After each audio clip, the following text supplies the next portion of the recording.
బాగున్నారా? నేనైతే బాగున్నానండి. నేను ఈ రోజండి మజ్జిగ పులుసు చేస్తున్నానండి. దానికి కావాల్సిన పదార్థాలండి: ఉల్లిపాయ అండి, పచ్చిమిరపకాయలండి, మసాలా సామానాలండి, ఎల్లుల్లిపాయలండి, టమాటాలండి, ఈ మసాలాలో సామానాలండి,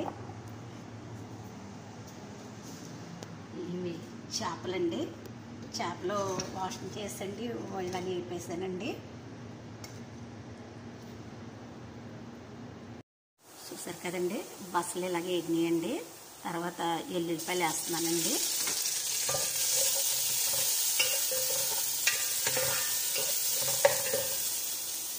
ఇప్పుడు టమాటాలు, పచ్చిమిరపకాయలు కర్రీ వేసేస్తున్నానండి.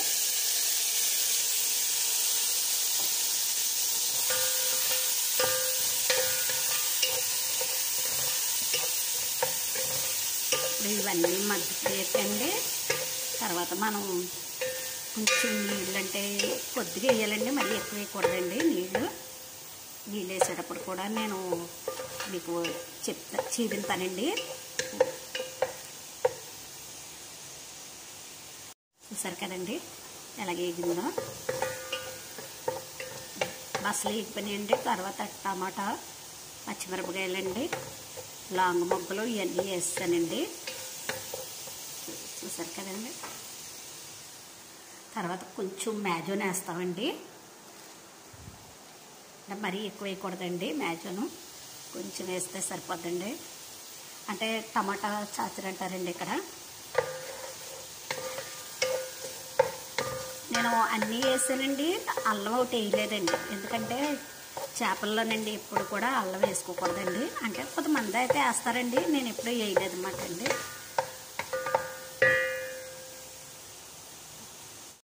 చూసారు కదండి, ఇలాగ వేస్తే అండి వాటర్ సరిపోద్దండి. మరీ ఎక్కువ వాటర్ వేయక్కర్లేదండి. అంటే ఎందుకంటే మనం ముందు చేపలో వేపేసుకున్నాం కాబట్టి అండి, అందులో కొంచెం వాటర్ వేస్తానండి, సరిపోద్దండి. చూడండి ఇలాగ కొత్తలు ఆడుతున్నప్పుడు మనం ఇందులోనండి చేపల్ని వేసుకోవాలండి. 2 పచ్చిమిరపకాయలండి, నిమ్మకాయ అండి, కొత్తిమీర అండి.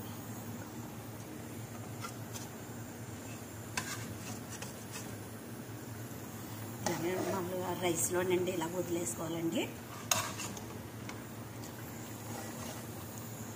ఇది ఇక్కడ ఆర్బీలోనండి మజ్జిగ పులుసు అండి.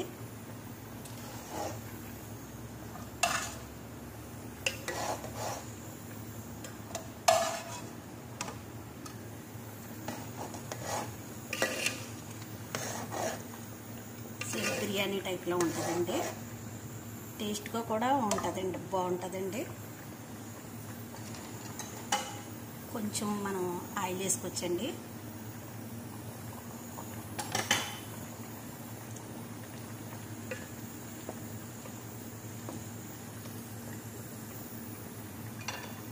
ఇప్పుడు కొత్తిమీర వేస్తున్నానండి.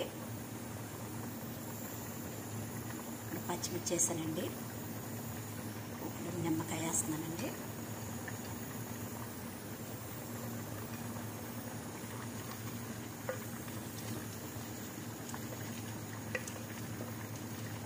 చూసారండి, దీన్ని ఈ నీళ్ళన్నీ ఎగిరిపోయేదాకానండి కొంచెం పెద్ద మంటలో పెట్టాలండి. తర్వాత సిమ్లో పెట్టుకుంటే సరిపోద్దండి. మన బిర్యానీ టైప్లోనే మగ్గిపోతుందన్నమాట అండి.